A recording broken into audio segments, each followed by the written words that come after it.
Way after a big earnings beat yesterday. Founder Jeff Bezos, net worth, by the way, doing pretty well. Pretty well. I would say pretty well. Above $66 billion. And passing Warren Buffett to become the third richest person in all the world.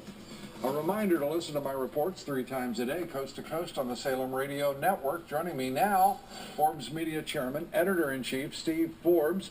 $66 billion, that's a lot of money, isn't it? Doesn't have to worry about Social Security anymore. It's, well, just about everybody else does.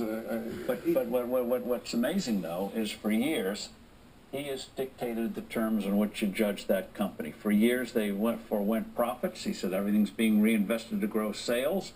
Now they're reaping the profits. That's the key thing. A real leader says, this is what we're doing. Take it or leave it. Yeah, and, and some did leave it there for just a spell. But he has executed from the very beginning. And I can remember meeting him for the first time and thinking, this is an extraordinary idea. But he didn't seem that excited. He just kept moving straight ahead. No big promises, just saying he's going to take over the world. and apparently as good as his word.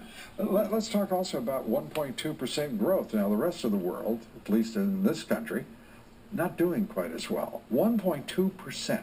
And we're told this is the new normal. Really? No, it's the new abnormal. And what's shocking about that report is the state of business investment. That's how you get prosperity for the future. It went negative.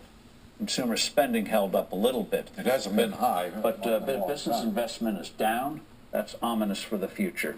You know, it's ominous, and this president and this Treasury Secretary, this administration, hasn't had the capacity and leadership to say to the U.S. multinationals, look, you've got at least $2.5 trillion in overseas profits sitting in overseas banks and depository. You got to bring it home. You got to repatriate it. You've got to invest it here. And if we applied, and you are one of the ablest minds on this economy, if we took $2.5 trillion and repatriating that money, which is what Donald Trump is calling for, and invested it in this country, that would be a stimulus program, which would be the largest ever in this country's history, and it would create jobs. Well, Donald Trump is not relying on persuasion. He's relying on reforming the tax code, where you have the incentive to bring that money back, put that money to work. Yeah, but here. That bores everybody. The fact is, he's called for it. What happens? It's like saying, win a baseball game. Oh, we need pitchers, we need batters, we need runners. Come on. But the reality is this. Nothing happens in this economy or this government without the Congress and the President, when it's functioning correctly, we'll leave the Obama administration out of it, without concert.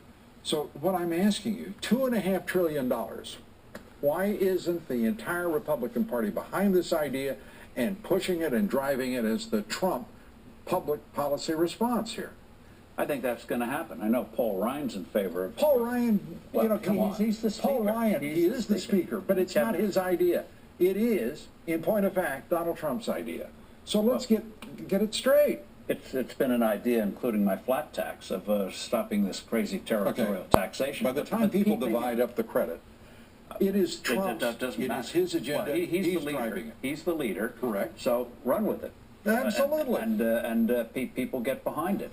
And I but think, why aren't they, is what I'm asking. Oh, I think they're going to have the opportunity in the next couple of weeks as Larry Kudlow and Steve Moore put the final finishes on Trump's package, and he gives his approval and makes his tweaks. You put that out there, and then he has something positive to say. Tweaks or tweets? Very good. Got to be careful these days. You better believe it. But he'll do both, tweaks and tweaks. But the key thing is, if you have something positive put out there, a real thing that worked for Kennedy, worked for Reagan, worked back in the 20s, he's got something to say. This brings the money back, puts the money to work, and then I hope he also goes after health care. That's a ripe piece of fruit that is just laying there. You know what I do hope is patient control of health care. How about that? You know what I really would like to see is some intelligent minds come together, create a commission, and really talk about it with both parties engaged. And for once in this country's history, recent history, think back to what has worked.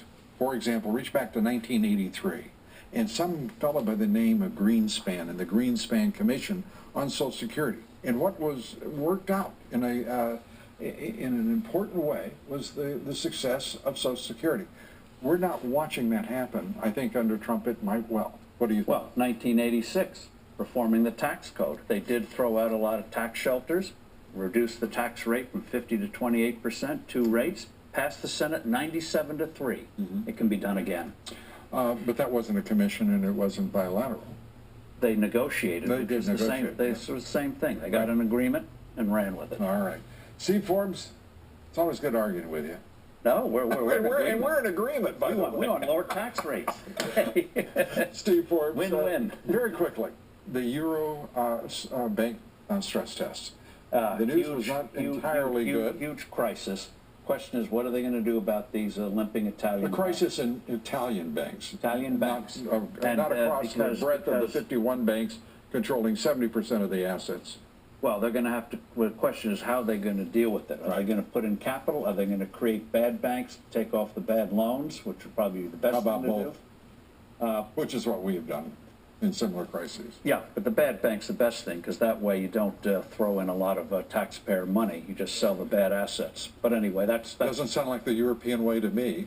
No, why not rape the taxpayer? They are doing it all the time. Steve Forbes, great to have you with us. Good to be with you. Thanks. Well, roll the video once again. An unsuspecting fisherman receives the shock. Whoa! I mean, that's amazing. Two whales breaching almost directly next to his kayak. This is one reason I would never kayak. The two enormous, there are lots of other reasons. The enormous whales bursting out of the water. They nearly knocked him out of his boat. This all taking place on the coast of, just off the coast of California. Can we see that one more time? I'd love to see that just one more time. Can we do it? Yeah, I'd raise my hands and salute too. Here we go. Look at this. Ah, they're kissing. Up next, what's going on in Silicon Valley? First, Facebook accused of suppressing conservative news stories, and then Apple withheld support for the Republican National Convention, and Google now accused of an anti-Trump bias and caught red-handed. Hey, Bruce, Doug Schoen join us here next.